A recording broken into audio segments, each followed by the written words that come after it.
बिस्मिल्लाहिर्रहमानिर्रहीम। अस्सलाम वालेकुम। आप देख रहे हैं ब्रेकिंग न्यूज़ और मैं हूं अहमद रिजवान कामियाना। नाजरीन, आज मैं आपको एक बड़ी अच्छी कहानी सुनाना चाहता हूं। मैं उम्मीद करूंगा आप यकीनन ये कहानी सुनकर और हकीकत जानकर लुत्फ़ अंदोज़ होंगे। तो मुलाहिज़ा कीजिए आज की कहानी। नाज़रीन, एक शख्स एक ज़िबा की हुई मुर्गी लेकर मुर्गी फ़रोश की दुकान पर आया और कहा, भाई ज़रा इस मुर्गी को काट कर मुझे दे दो। मुर्गी फ़रोश ने कहा, मुर्गी रख कर चले जाओ और आध घंटे बाद आकर ले जाना, अभी मैं थोड़ा बिज़ी हूँ।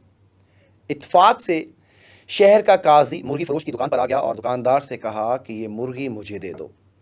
दुकानदार ने कहा कि ये मुर्गी मेरी नहीं बल्कि किसी और की है और मेरे पास भी अभी कोई और दूसरी मुर्गी नहीं जो मैं आपको दे सकूं। काजी ने कहा, कोई बात नहीं, यही मुर्गी मुझे दे दो, मालिक आए तो कहना कि मुर्गी उड़ गई है। दुकानदार ने कहा कि ऐसा कहने का भला क्या फ़ायदा होगा, मुर्गी तो उसने खुद ज़िबा करके मुझे दी थी, फिर ज़िबा की हुई मुर्गी कैसे उड़ सकती है। काजी ने जवाब दिया कि मैं जो कहता हूँ उसे गौर से सुनो। बस ये मुर्गी मुझे दे दो, इसके मालिक से यही कहो कि तेरी मुर्गी उड़ गई है, वो ज़्यादा से ज़्यादा तुम्हारे खिलाफ मुकदमा लेकर मेरे पास आएगा।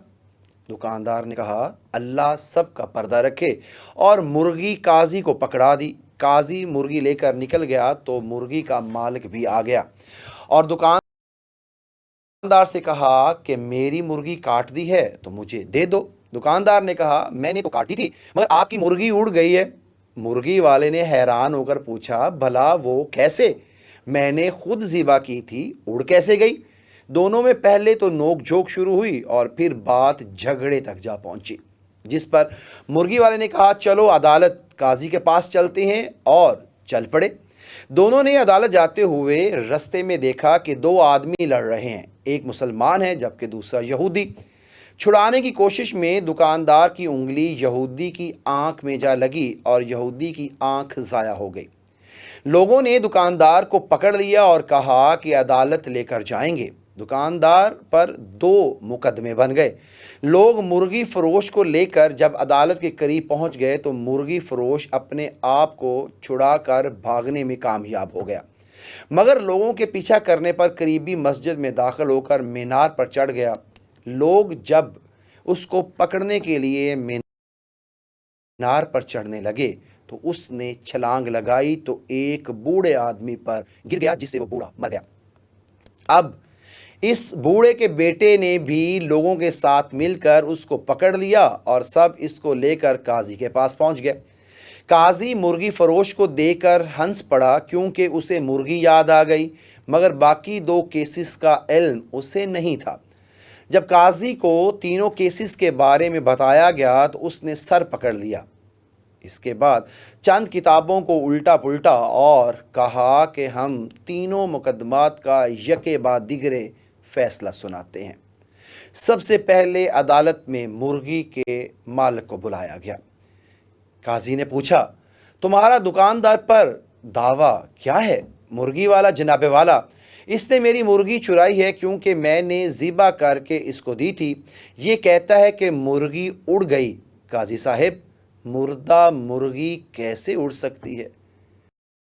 काजी ने जवाब दिया, क्या तुम अल्लाह और उसकी कुदरत पर ईमान रखते हो? मुर्गी वाला, जी हाँ, क्यों नहीं काजी साहब। काजी, क्या अल्लाह ताला बोसीदा हड्डियों को दोबारा जिंदा करने पर कादिर नहीं? तुम्हारी मुर्गी का जिंदा होकर उड़ना भला क्या मुश्किल काम है? ये सुनकर मुर्गी का मालिक खामोश हो गया और अपना केस वापस ले लिया। काजी, दूसरे मुद्दई को लाओ। यहूदी को पेश किया गया तो उसने अर्ज किया कि काजी साहब, इसने मेरी आंख में उंगली मारी है जिससे मेरी आंख ज़ाया हो गई है। मैं इसकी आंख में उंगली मारकर इसकी आंख ज़ाया करना चाहता हूँ। काजी ने थोड़ी देर सोच कर कहा, मुसलमान पर गैर मुस्लिम की दियत निस्फ है, इसलिए पहले ये मुसलमान तुम्हारी दूसरी आंख भी फोड़ेगा, इसके बाद तुम इसकी एक आंख फोड़ देना। यहूदी, बस रहने दें, मैं अपना केस वापस ले लेता हूँ। काजी, तीसरा मुकदमा भी पेश किया जाए। مرنے والے بوڑھے کا بیٹا آگے بڑھا اور عرض کیا کہ قاضی صاحب اس نے میرے باپ پر چھلانگ لگائی جس سے وہ مر گیا۔ قاضی تھوڑی دیر سوچنے کے بعد بولا، ایسا کرو کہ تم لوگ اسی مینار پر جاؤ اور مدعی اس مینار پر چڑھ کر اس مرغی فروش پر اسی طرح چھلانگ لگا دو جس طرح مرغی فروش نے اس کے باپ پر چھلانگ لگائی تھی۔ نوجوان نے کہا، قاضی صاحب اگر یہ دائیں بائیں ہو گیا تو میں زمین پر گر کر مر جاؤں گا۔ قاضی نے کہا، یہ میرا مسئلہ نہیں ہے، میرا کام عدل کرنا ہے، تمہارا باپ دائیں بائیں کیوں نہیں ہوا؟ نوجوان نے اپنا دعویٰ واپس لے لیا۔ نتیجہ، اگر آپ کے پاس قاضی کو دینے کے لیے مرغی ہے تو پھر قاضی بھی آپ کو بچانے کا ہر ہنر جانتا ہے۔ ناظرین، امید ہے کہ آپ اس کہانی کا جو اصل مطلب ہے یقیناً وہ سمجھ گئے ہوں گے۔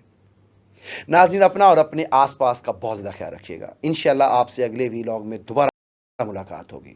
تب تک اپنا خیال رکھیے۔ مجھے دیجیے اجازت۔ اللہ حافظ۔